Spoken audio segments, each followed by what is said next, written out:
Gilles Van Peteghem, bonjour. Bonjour. Alors, que pensez-vous du fait que la superficie des forêts en France a augmenté au cours des 30 dernières années? Depuis 1985, elle a progressé de plus de 20%, atteignant 17,5 millions d'hectares en 2021, soit une couverture de 32% du territoire métropolitain. Eh bien, on pourrait dire que c'est une bonne chose puisque la forêt joue de multiples rôles dans la préservation d'une part de l'environnement, mais aussi dans le captage du dioxyde de carbone. Tout ça est lié en partie à une évolution des pratiques agricoles, donc un abandon de certaines terres agricoles et une concentration, je dirais, de plus en plus importante de la population en ville, donc un abandon des territoires ruraux. Et la nature ayant horreur du vide, c'est la forêt qui progresse. Votre livre, Pensée forêt, dénonce-t-il la Chine communiste qui est en train de siphonner les forêts françaises, aussi bien les chênes que les résineux, ce qui est dénoncé par de nombreux professionnels de la forêt, tandis que l'État laisse faire? Alors, il y a deux problématiques sur ce sujet-là, c'est-à-dire que sur la question des chênes, la France est le deuxième producteur mondial de chênes au niveau international, avec 25% je dirais, du volume de chênes qui est mis sur le marché dans le monde.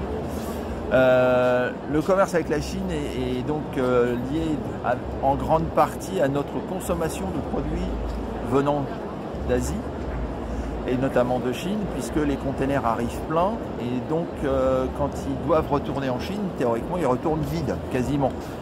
Donc pour les industriels chinois qui transforment le bois, c'est une opportunité puisque nous avons payé en tant que consommateurs le voyage aller du container et le voyage retour. Donc quand ils mettent du bois dedans, le voyage retour est déjà payé. Donc c'est une transformation et on a un gros déficit en termes d'industrialisation autour du bois en France, puisque avec un tiers de forêt en moins que nos collègues allemands, 32 millions de mètres cubes produits en forêt en Allemagne, un peu plus de 55 millions de mètres cubes produits en France. En Allemagne, on a 1 200 000 emplois dans la filière. En France, on n'a que 400 000 emplois. Donc la question est où sont les 800 000 emplois qu'on pourrait avoir en plus dans notre filière de transformation du bois. Que pensez-vous du fait que les organisateurs de la COP30 aient abattu une partie de la forêt amazonienne pour construire une route en vue du sommet sur le climat? On est tous perclus de contradictions.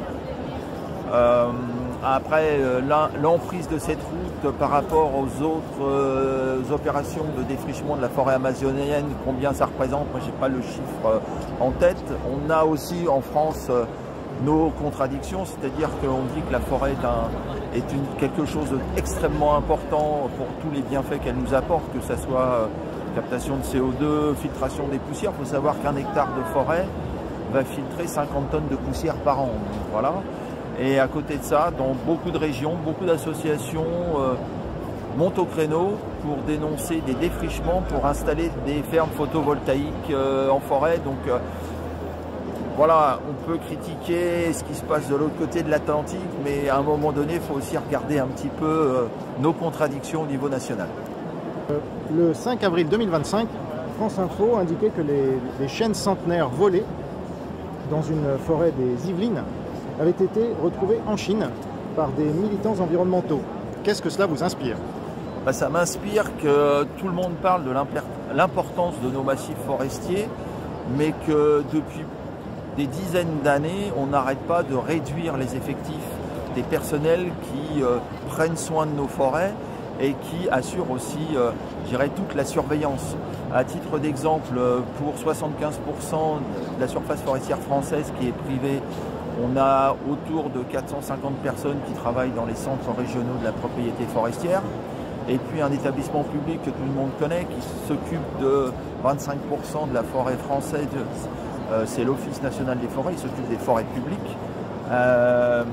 Et bien depuis l'an 2000, cet établissement a perdu 40% de ses effectifs. Donc à un moment donné, si les gens ne sont plus sur le terrain, ça devient difficile de faire de la surveillance. Et donc on a un vrai sujet de mettre je dirais, les gens au bon endroit. Et si il n'y a plus de surveillance sur le terrain, mais effectivement les vols de bois se multiplient.